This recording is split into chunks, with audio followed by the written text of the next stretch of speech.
What more can I say about what I've already spoken on with this topic? How many times I had to describe my perspective when there are many more from the female point of views? Well, that's actually the thing.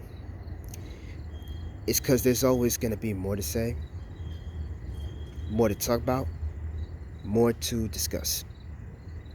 So I guess one of the things, although I've mentioned it even when it's brief, and it's the question that'll pop up as I'm being faced with the mindset that I'll have to reevaluate, and it's this. Do I have a problem?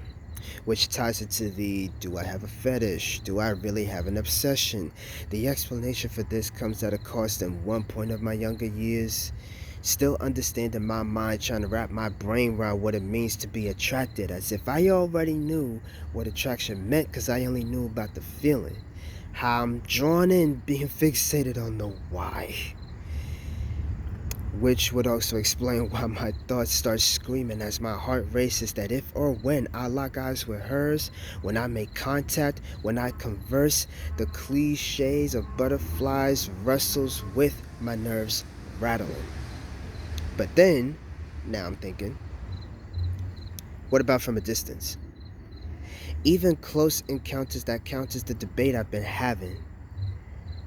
When talk about attraction, at first it was only the physical aspects from the face down, just to slowly examine the legs, waist, and face back up to picture myself in a what if scenario, wondering if the impossible is possible.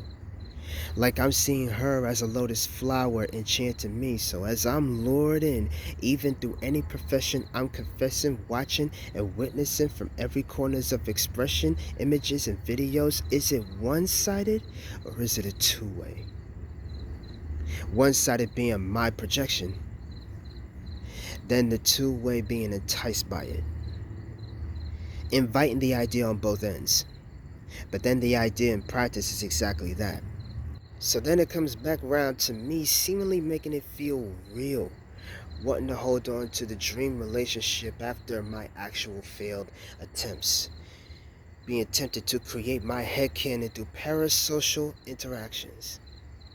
The reality sets in today as I've learned to really appreciate the intelligence, to acknowledge her, now referring to the title, to set examples, even while the young ones are exposed. And then certain decisions made that I'll disagree with doesn't mean I'm taking over her life, wanting control.